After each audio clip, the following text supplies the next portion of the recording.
إشخان مغبديو داعت شاميرام شلام علىخن أنا إيوان مغبن توخن مريم شمالتا وقابلوخن إيوان بشينا الخا خورزا خاتا إديوم خورزان بتقابب لشانت إنجلس وبتقويا أمان ميقورتا دكتور شيرين ميروكيل. دكتور شيرين ميروكيل قريتلا clinical psychology وبقائم بعدلا fellowship وبالخانلا جو ستانفورد سكول اوف ميديسن. دكتور شيرين جو رهتت قريانو وبالخانو بتلا رابا بوسايا بود أسقياتت دمختا وبالخانلا أمرابا من برسوب قد إتلون أسقوتا جو دمختا و إديوم بتقويا أمان قد همزمة بدنا أسقياته وقويا هايرانتا قبني أمان قد إتلون أها أسقوتا. Dear Shamira Media viewers, welcome to a new show. Today with us is Dr. Sharon Maroukel. Dr. Sharon, welcome to Shamira Media. Thank you, dear Mariam. It is very good to be here. Thank you, Dr. Sharon. I briefly want to go over your education. You have a Bachelor's of Science in Psychology and also a Master of Arts in Clinical Psychology and a Ph.D. in Clinical Psychology. You did your clinical psychology internship in Oregon last year, and currently you are doing your fellowship at Stanford School of Medicine. And right now you're working with a lot of people that have problem with sleeping, just like many of us.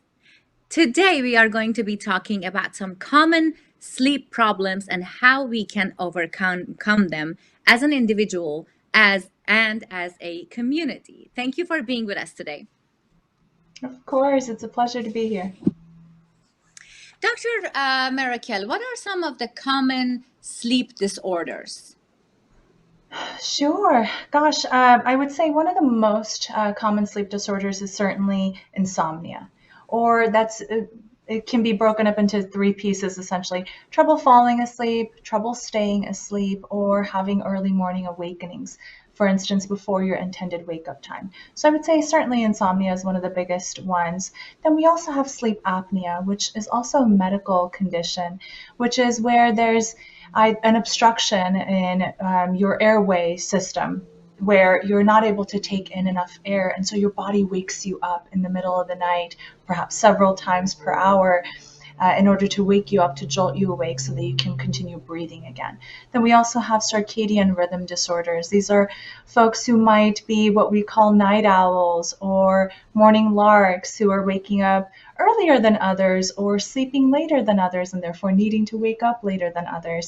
And yet society doesn't seem to allow us to sleep in those time frames that our body wants us to be in. Other sleep disorders include nightmares or parasomnias. That's things like sleepwalking or sleep eating. So there's quite a lot out there. Mm-hmm. When does somebody need to see a specialist? Great question. So what we would call sleep concerns versus what meets diagnostic criteria can be very different things. Someone might have some sleep concerns, but not necessarily be in a place where they need extra attention. Correcting a few things can support them. Where having access to a sleep specialist can be really helpful is when things are prolonged in terms of a concern. For example, we have what's called acute insomnia, where you're going through some kind of a stressor, something is happening in your life, and sleep isn't that great. But as soon as that stressor is over, things sort of fall back into place. You're more likely to, again, go back to your typical patterns. Therefore, it's not so much a concern where you might need to see someone per se. When it becomes chronic, for instance, if we're talking about insomnia or chronic insomnia, these concerns are now lasting more than 3 months. You're not able to manage these symptoms on your own. You might go to your primary care physician and talk about your sleep disorders. They might recommend a sleep aid, and then we'll talk a little bit about sleep aids in just a few moments. And then they probably won't work because they're contraindicated for chronic insomnia. If they were helpful for the long run, I would be out of a job.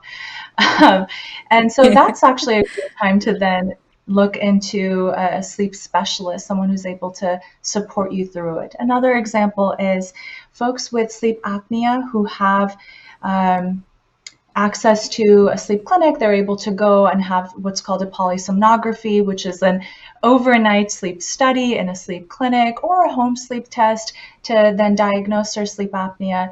They get their CPAP machine, they adjust to it fairly well, there's no problem. And yet there are a lot of folks who have a really hard time adjusting to their CPAP. That's yet another area where a specialist like myself can come in and support you through it. What do you typically hear from people who come to see you with sleep problems? That is a great question. There is such a wide variety of things that we hear. I'm Some of the sure. things I already, yeah, some things I already sort of mentioned: trouble falling asleep, staying asleep, or waking up too early. Folks who come in with worries about, is what I'm experiencing typical or not? Is what I'm doing the reason for why my sleep problems are sort of like being held in place right now? So there's a lot of environmental factors, there's a lot of genetic factors that we consider. So I'll give you some examples. In thinking about normal sleep, well, our sleep changes across the lifespan, right? So as we get older, we have less need for deep sleep, especially going into adulthood. Typically, we're thinking maybe, I don't know, to give us a rough estimate, maybe 2 to 3 hours of deep sleep. We typically get that earlier in the night. And then that means that we're spending the rest of our night in lighter stages of sleep. That also means that we're more prone to wakefulness. And that is evolutionarily sound if you think about it, because as adults, we're more likely responsible for little ones. So would it be helpful for us to be knocked out or, in deep sleep for, let's say, an average of 8 hours a night? Probably not. It's not very safe for us to necessarily be in that deep sleep. So evolutionarily, it makes sense that we end up spending more time in lighter stages of sleep. But as things shift, we're not used to that same process. So a lot of anticipation comes with, why can't I sleep the way that I used to? Well, again, there's some age-related pieces in there. And then there's also stress, managing anxieties, or the various projects here in the Silicon Valley, for instance, are always on our plates. And that can make sleep, I suppose, worse, for lack of a better word.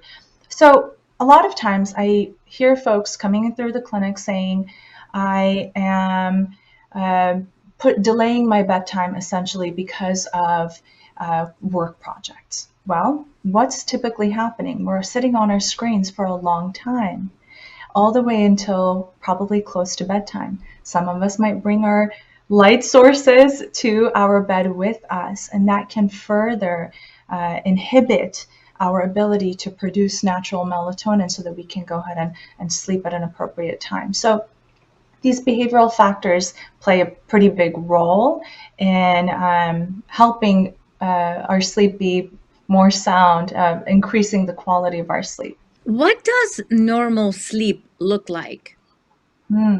Sure, yeah. So in terms of normal sleep, so as I mentioned, there are definitely some age-related changes that occur, but essentially when we're thinking about a night of sleep, as I mentioned, we tend to spend a smaller portion than we might think in deep sleep, typically earlier in the night. And so that means as we're in lighter stages of sleep, that includes REM, which is rapid eye movement. That's where dreaming happens. That's where we're essentially processing our day. So emotion regulation kind of develops or is further supported through REM, whereas in deep sleep, that's sort of that restorative sleep that we're getting.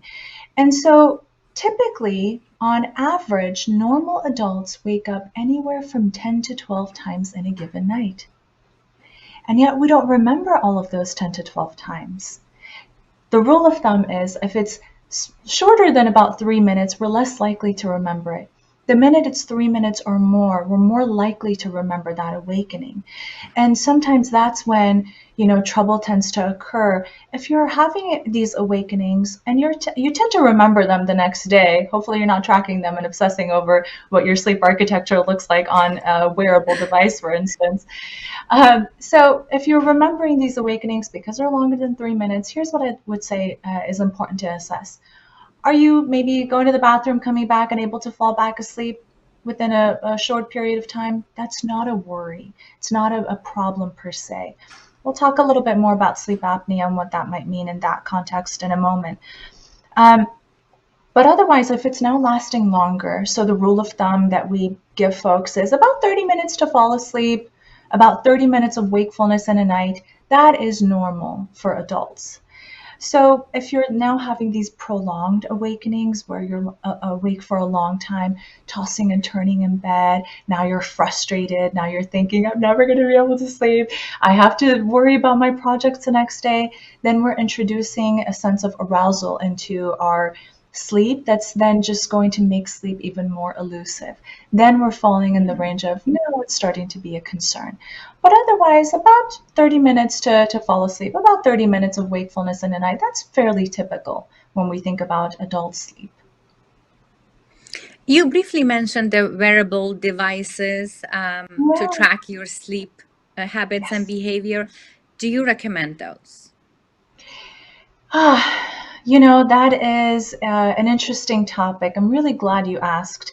So I don't have any qualms necessarily about wearables. Some of these are actually fairly good. There are good in the sense of they're close to producing some good data, but they're never going to be quite accurate. The polysomnography that I was mentioning earlier, that in-lab sleep study, is probably it is the gold standard for measuring your true sleep architecture and what's happening across the night. These wearables are not as accurate. However, they give some great anecdotal information. For instance, the Apple Watch or the Oura Ring, they tend to do pretty well in terms of capturing essentially what might be happening.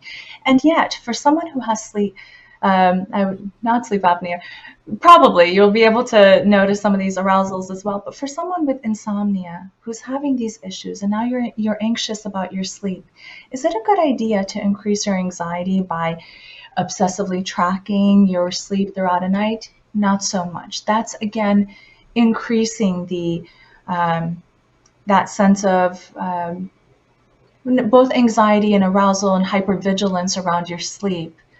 Does that help? Yeah, absolutely, absolutely. So Okay. you mentioned insomnia a couple of times, and in my opinion, is something that I hear all the time, and it's one of the most Yeah. common sleep problems that we have. How do you treat insomnia? Oh, sure. So, with under the umbrella of behavioral sleep medicine, one of the gold standard of treating chronic insomnia, for instance, is cognitive behavioral therapy for insomnia, or CBTI for short. So, cognitive behavioral therapy for insomnia is an evidence-based technique or treatment that is fairly structured.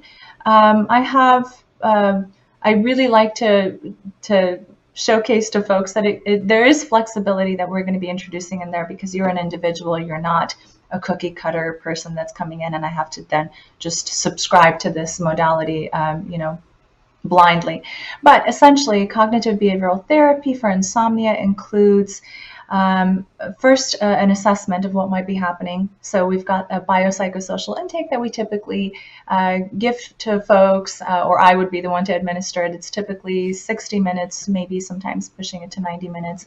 In that case, we would evaluate all the different areas that are sources of trouble. So anything from your sleep drive to your circadian clock to the arousal piece, what's happening in your environment, in the sleep environment specifically, maybe what's happening between you and your bed partner and the communication that might be there.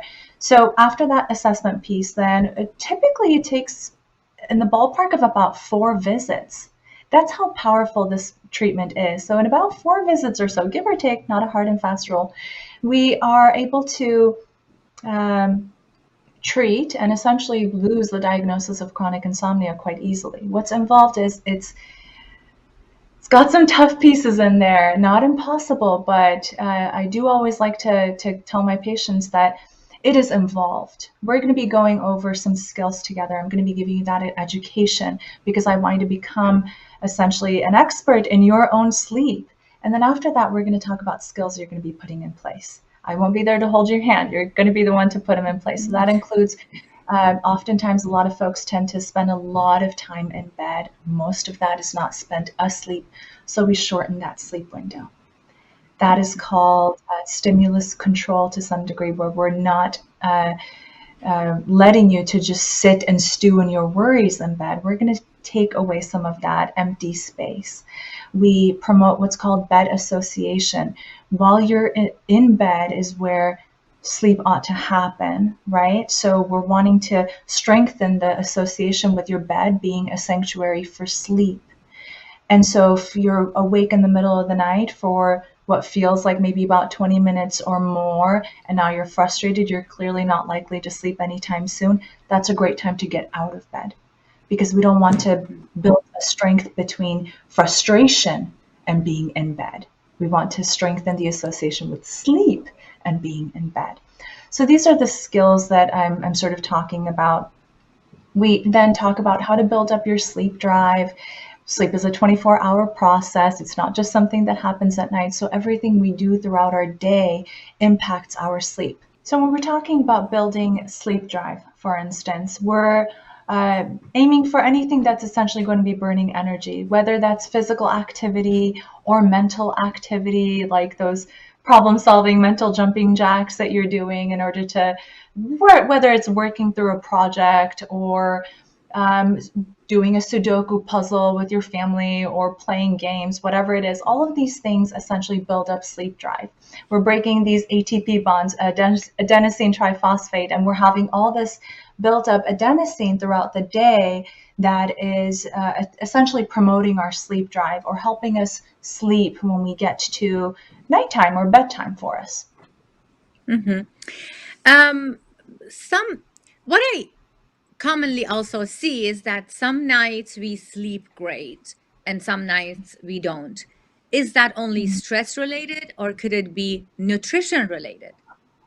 Oh, I love that question. It could be both. So, when we're thinking about nutrition, one thing to keep in mind is a recommendation that I give for folks: try to have your last meal of the day about 3 to 4 hours before bedtime.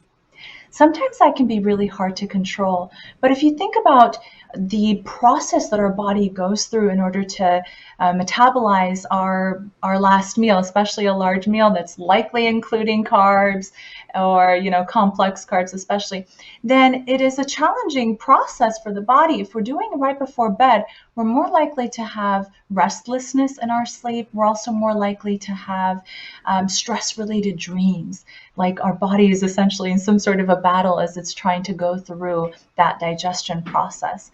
Otherwise, the other things to keep in mind when it comes to nutrition, and I'm, in no shape or form am I going to sell myself as a nutritionist, but there are factors to include in our mental checklist, is that alcohol is actually another piece. It can be a part of a lot of folks' diet, for instance. When we're thinking about having alcohol close to bedtime, that severely impacts sleep as well. We might not notice it just as a general, occurrence if we're having alcohol perhaps once in a while or like not too close to bedtime. But if we are having drinks, especially regularly, which it also happens to be the most common sleep aid used in the US, then it's going to essentially break down. It has about, I want to say, about 4 to 6 hour half-life. So in about 4 to 6 hours, most of that alcohol is now broken down in your system. So in about 6 hours after you've fallen asleep, you're going to be awake and wide awake and have a very hard time falling asleep. So the metabolizing process of alcohol throughout the night spikes our blood sugar levels as it keeps metabolizing. So that's another way to think about, what does my diet include perhaps close to bedtime? Mm-hmm. I'm very happy you're mentioning that because a lot of times we hear, oh, I'm having a hard time falling asleep, but when I'm drinking a small glass of red wine, I fall asleep easily, Yeah, and we know why and how that is actually not right. good for your sleep behavior. Right, exactly. And that's what makes it such an elusive sleep aid, because it does work in that way, right? It does help most folks fall asleep fairly quickly. And it works in the short run.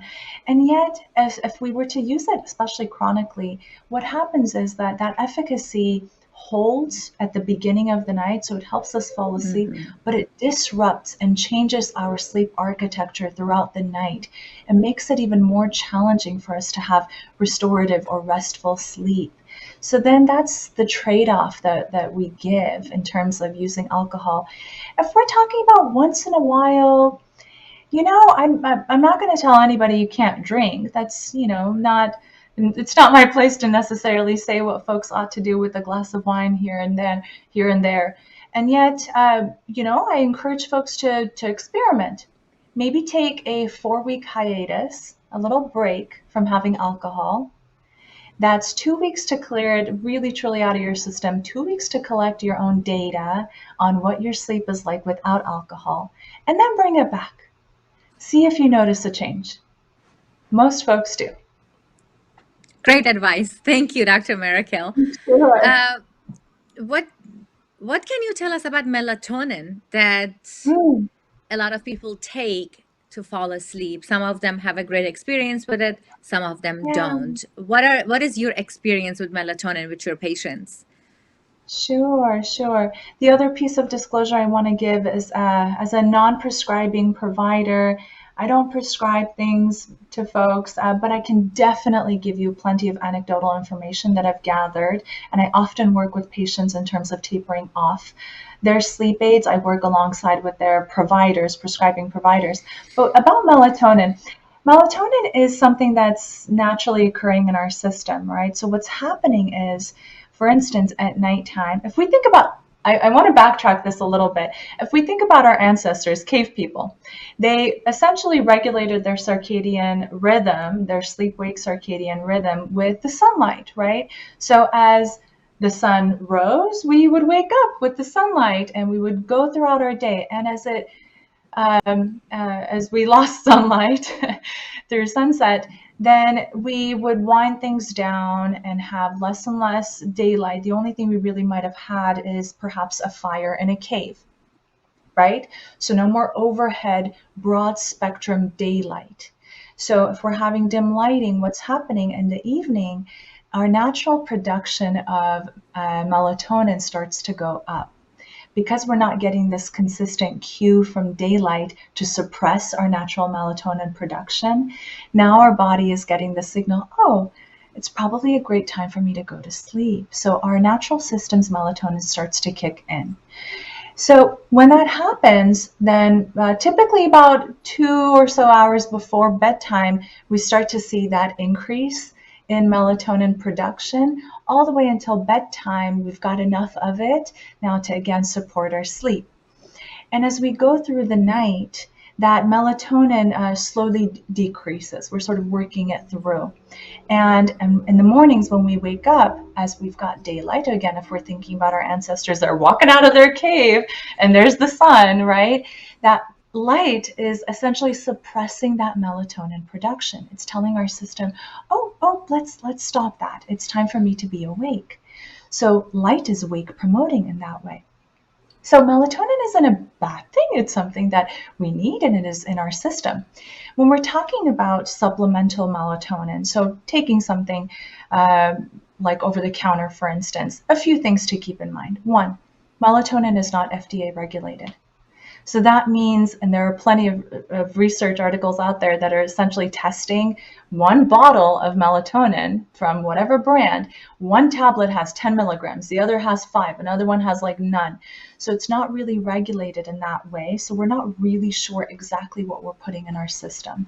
And a lot of times there's also traces of other things that are in there, like GABA, for instance. Not good if we're trying to take it for sleep. So then there are some brands of melatonin that we might recommend more than others. They seem to do fairly well. I'm not going to name a few right now because I'm not going to be endorsing any of them necessarily. But if, let's say we've got a fairly good brand that seems to hold up fairly well, As a sleep aid, a lot of times folks are essentially overdosing, like using such a large amount. 10 milligrams is a massive amount for melatonin. If we're wanting to take melatonin, at most, I might say like 1 to 3 milligrams perhaps is just enough. And here's the thing, taking it as a sleep aid a lot of times ends up resulting in morning grogginess for folks because not enough of it has filtered through your system. So it makes it harder to wake up in the mornings. You feel more groggy, or what we call your sleep inertia is extended. So it doesn't feel so great for a lot of folks. For those who don't seem to have that side effect and it seems to work just fine, I don't have qualms with people using melatonin. Truly, no worries. I do encourage folks to work with a prescribing provider to make sure that it's safe and okay for them to use it. Otherwise, the way that we do use melatonin in our clinic is using it as a chronobiotic. Here's what I mean by that. So for folks who are perhaps night owls or have a delayed sleep phase disorder where they're going to bed a lot later and therefore waking up, and now they have work and school obligations that they're missing and they're not able to function the way that they would like to in our very structured society, and they're wanting to shift their bedtime earlier, then what we would encourage, and I don't recommend people just to necessarily do this on their own. I encourage working with a provider to make sure you're coming up with a good system based on research, is to use a microdose of melatonin, typically about 0.3 to 0.5 milligrams, about anywhere 2 to 6 hours before bedtime. Typically, I start with like around 5 hours before bedtime, and I encourage folks to experiment and see what happens. So it's not a strong enough dose to be considered a sleep aid. What it is as a chronobiotic, it helps signal your body's natural production of melatonin to start signaling, okay, maybe it's time for my own natural production of melatonin to start going and to help feel sleepy a little earlier at an earlier bedtime. With IT resources distributed on-prem on multiple IaaS clouds and across SaaS applications, configuring and securing communications for your organization has become overly complex and expensive. Cloud Connexa is a service that integrates a multi-tenant virtual network with critical security functions that's easy to configure. With no data networking or security appliances to maintain, it's simple to deploy and manage. Organizations can connect to multiple locations, users, and devices seamlessly via a wide area private cloud. Cloud Connexa minimizes your attack surface by securing access to trusted applications and devices. Built-in intrusion prevention, content filtering, and other security features block untrusted devices and applications, or can limit internet access to specific trusted destinations, which ensures your network stays secure. Plus, costs are based on concurrent connections, not users, so you only pay for what you need. Get started today. Dr. Maroukel, having a hard time waking up in the morning. Sometimes we go to bed early, we have a feeling that we slept 7 to 8 hours, but we are having such a hard time waking up in the morning. What is the reason what are the most common reasons people are having a hard time waking up in the morning and think that they need another 2 to 3 hours of sleep?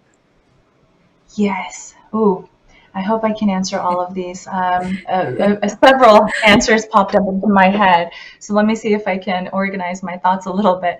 One is sleep apnea. If someone who has sleep apnea and they're not getting very restful sleep across the night, they're going to feel more sleepy, not just in the mornings though. That morning grogginess is typical. It can be anywhere from like 3 to 20 minutes for most folks. It can be longer for people who are perhaps night owls or delayed sleep phase folks. That can be a reason where maybe you're not sleeping in your body's preferred circadian window. And yet for folks with sleep apnea, it doesn't stop in terms of just being in the morning. It kind of goes throughout the day. We're feeling sleepy and tired perhaps throughout the day. So that's one thing to keep in mind.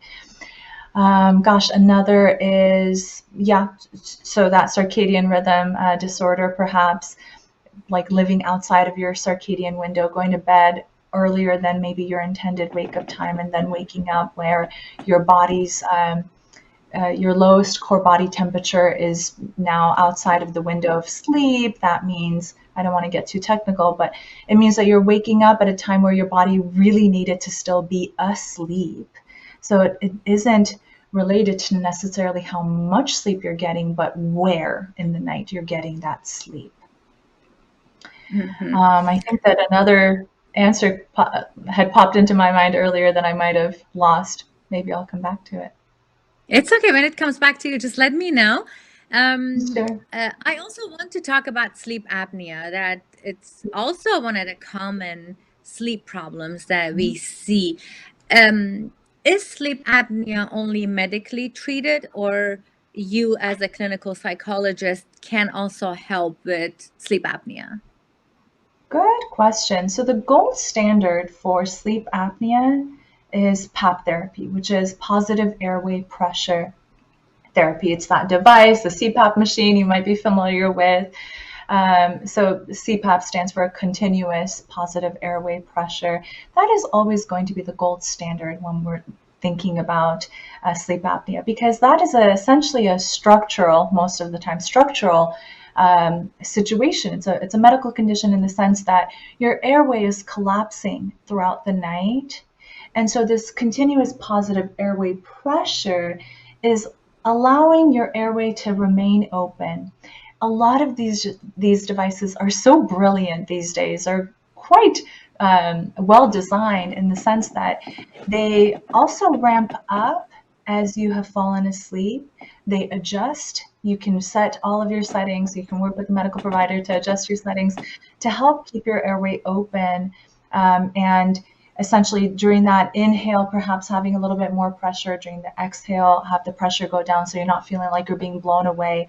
That can be a very common complaint that we hear from folks. So certainly PAP therapy in itself.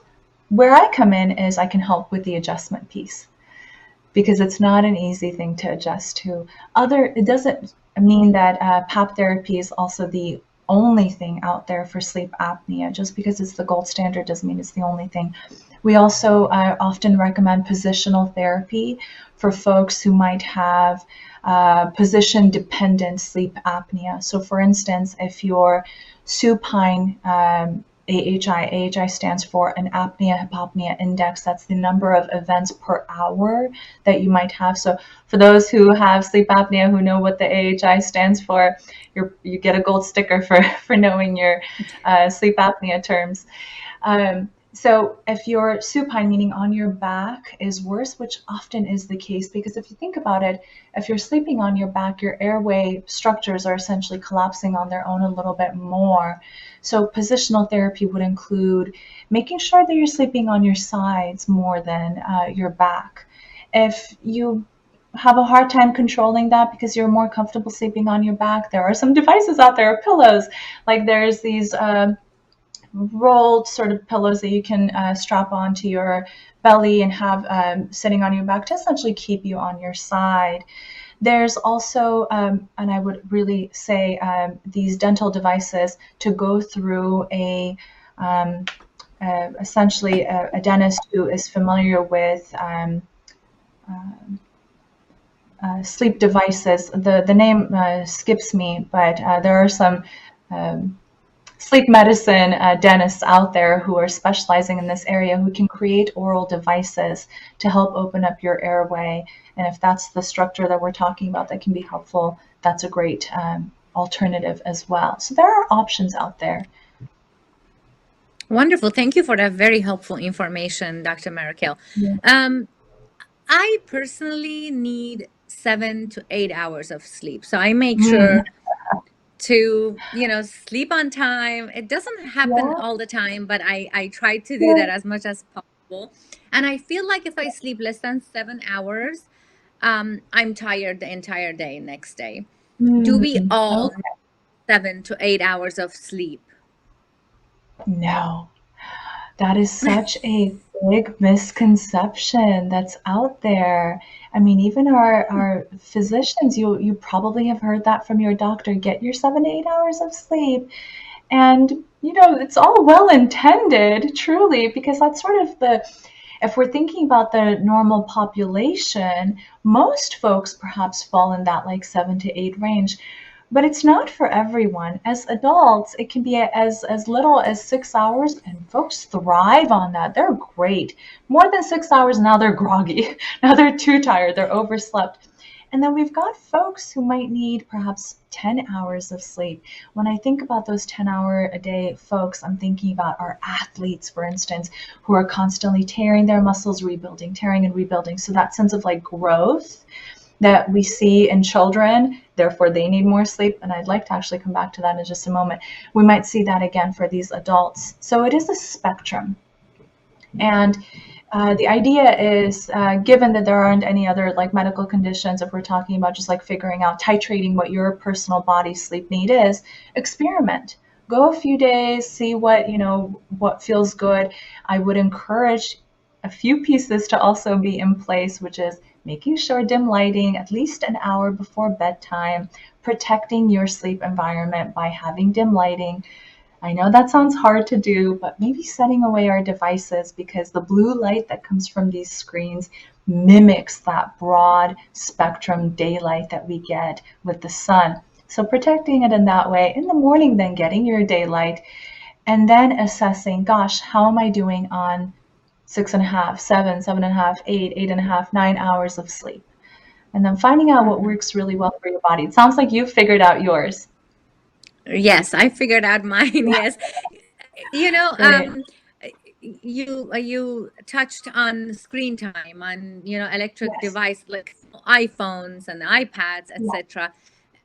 I myself, I'm guilty of that. I like to watch a couple of Instagram, TikTok videos before falling asleep, and then eventually I'm tired and I fall asleep. But it doesn't work like that for a lot of people. It actually wakes them up. You just mentioned that, that actually mimics the light that is keeping us awake. How Right. can we break that habit? That is a multifaceted question with a lot of answers, I suppose. One thing to keep in mind, for instance, for you, if you don't have a bad relationship with sleep, if your sleep is fine, then it's probably not an issue for you. You don't need to do a whole lot to control your sleep. What we call good sleepers, do they do anything about their sleep necessarily? No, they're just going about their day, and they're going about their evening and their sleep. There's not a whole lot to necessarily do. If you're noticing you're finding yourself feeling challenged the next day, then I might say it might be worthwhile to control your evening light intake, because it's not just about ability to fall asleep, but it can also impact the quality of your sleep throughout the night. So it's always a good habit to maybe change that. You're probably wondering, well, okay, yes, then what are some ways to do that? A good way to do that is strong blue light blocking glasses.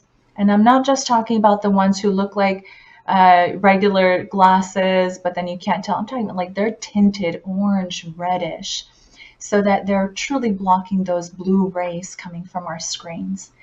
And another great way to maybe tackle this new habit that you're wanting to establish is sit somewhere outside of the bed as you're watching these like little brain candy things that you're wanting to get before bed, so that it's happening outside of bed.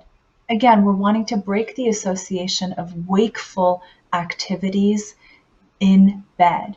In the same way that I would encourage folks not to eat in bed, not to bring their laptop and work in bed, then really playing on our phones also doesn't belong in bed. It's not a sleep activity. Does that help? Mm-hmm. Definitely, definitely. Thank you so much. Another question I have for you is trauma and sleep behavior. How are these two related? Yeah. So in quite a few ways. On the one hand, we have, for instance, nightmare disorders that we think about as related to trauma. These are recurrent, similar themed sort of dreams that are quite stressful, oftentimes related to that trauma event that can happen. Folks with trauma tend to experience increased REM sleep, rapid eye movement. That's where dreaming happens. And as I hit on it a little bit earlier, REM is actually a fairly light stage of sleep. So we're prone to wakefulness from it. If we're having these nightmares and our body is in a place of being able to wake up fairly quickly, we're more likely to then be aroused from that nightmare, more likely to now be stressed in this fight or flight mode. Our heart is racing. Our thoughts are now starting to take over. Maybe we've got these vivid images in our minds that are then keeping us awake. So then we're not as likely to fall asleep quickly. So we're more likely to remember that dream because that awakening is probably more than 3 minutes or so. And so that can be quite challenging because now sleep doesn't feel safe. And there are specific targeted evidence-based techniques like imagery rehearsal therapy that can support folks with nightmares, especially as it's related to trauma. Just a brief overview of what that might look like is you're essentially rehearsing, you're perhaps changing the ending of that dream and rehearsing that throughout the day so that as you're preparing for bed, you've got another alternative option for that dream or nightmare, and that the idea is essentially that might be the next thing that you see rather than the ending that was quite traumatic and woke you up. Other ways that trauma is related to sleep as well, if we're thinking about certain traumatic events that can occur in bed or that can occur at nighttime, also make nighttime or sleep not feel like a safe time or safe space. So that in itself also deserves special attention and care. That is something that we address and work through as well through CBTI or trauma-focused therapy. Another consideration for trauma and sleep is sleep apnea. For instance, there's a pretty increased risk for sleep apnea for folks with trauma. For instance, we see a lot of this with our veteran population, where they are now at an increased risk for having sleep apnea. And there's actually more and more research coming out in terms of what treatment might look like for folks with comorbid trauma or PTSD and sleep apnea. So that is a growing area of research on its own. As you can see, there's yet another reason for why it's important to look at trauma and various sleep disorders. Dr. Sharon, sometimes we remember our dreams. A lot of times we don't. Why?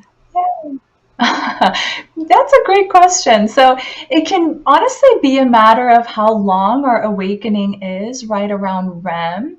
So as I was mentioning in terms of our sleep architecture, as we're in that second portion, not necessarily second half, but second portion of our sleep, it's about 2/3, that those REM occurrences are more likely. So therefore, we're also more likely to wake up. So if the awakening is about less than 3 minutes, we're not likely to remember the dream. But if the awakening is longer than 3 minutes, we're at an increased likelihood of remembering that dream. So that in itself can be one reason for why we do or don't remember our dreams.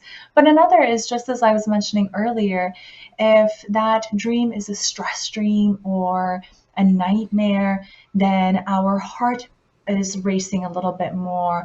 We're noticing physiological changes that are essentially putting us in this fight or flight mode.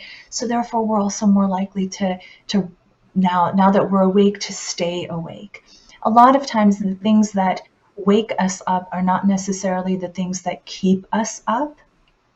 So if now I'm awake because of an awakening during REM, but I also notice maybe I have to go to use the restroom, I might go use the restroom. And now by the time I settle back into bed, if several minutes have passed, I'm more likely to remember that dream.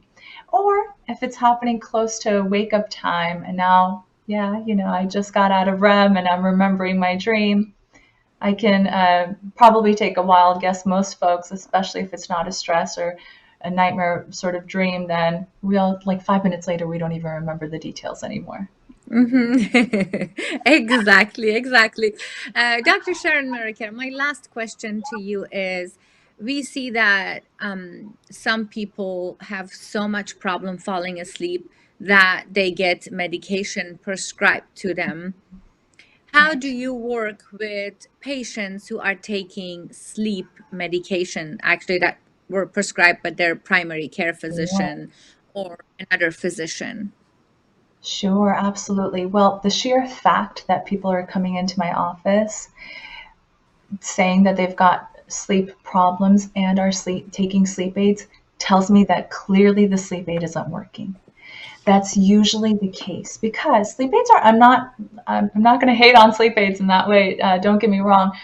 I want to clarify that the Society for Behavioral Sleep Medicine, for instance, or actually the Society for Sleep Medicine as a whole, does not recommend sleep aids for chronic insomnia, meaning for a sleep disorder that is now chronic, that is continuous and not likely to dissipate quite quickly just because it's like, stress related, for instance.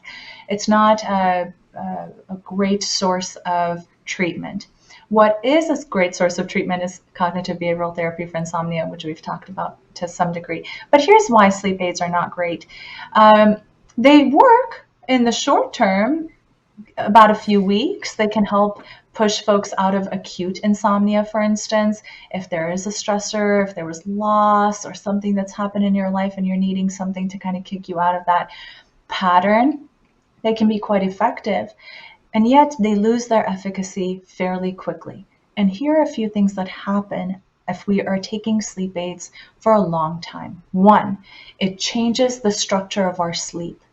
Now that architecture that I've been talking about throughout our time, that, we're spending a certain amount of time in deep sleep, certain amount of time in REM, rest of the time in lighter stages of sleep, that changes. We're now spending more and more time in lighter stages of sleep, less time in REM, and less time in deep sleep. So a lot of times when folks get off of sleep aids, and I support folks getting off of sleep aids, then we have what's called REM rebound, which for some time, maybe a few weeks, you're going to have an increased amount of REM. You're going to be maybe even remembering more of your dreams. Again, depends on if you're having wakefulness around that time, because now your body is essentially trying to catch up on all this REM that it lost. It can never catch up on all of it, but that's what it tries to do. So it changes the architecture of our sleep. It is, at best, on average, they give us about 20 minutes more sleep. If we're thinking about the cost-benefit analysis, is that 20 minutes worth it when we're talking about what's essentially happening in our bodies? And three, we are now building a psychological dependence on this outside thing for our bodies. And it's some of these medications, depending on the class of medication that we're talking about, like benzodiazepines, not only have physiological dependence that we build, but it's also that psychological dependence that we're building. Because here's what ends up happening. Folks get on a sleep aid. It seems to work for some time, and then it loses its efficacy. Maybe they get off of it because they don't want to be on a sleep aid, and then things kind of go wacko a little bit. They get back on it, and now they're on it for some time, and then it continues to lose efficacy. So maybe they think, let me up the dose a little bit, see if that helps, or get on a different medication, and it continues to not help.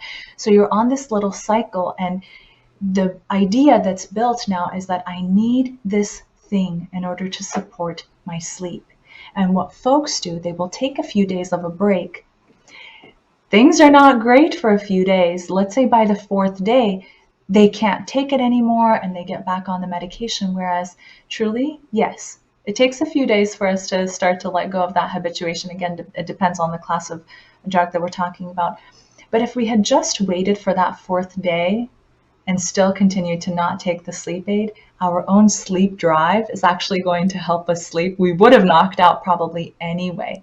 But now that we took that medication on perhaps that fourth day, we tell ourselves, see, I need that in order to sleep. That's what I needed. So these are some things that I like to tell folks and to share with people to give a more realistic perspective of sleep aids and what benefits they can give and what the drawbacks can be if we're talking about chronic use. Thank you so much, Dr. Sharon Maroukel. I would like to actually ask you to share some of the contact information or the website that audience can contact you, schedule an appointment with the clinic, come see you. And you also speak fluently Assyrian. You can also help them in Assyrian. Or if they do not speak English and they want to get a translator, they can, Stanford School of Medicine offers translation services in many languages, Assyrian, Arabic, Persian, and more. So how can people contact you, ask you questions, come see you? Please go ahead. Sure. Yes, of course.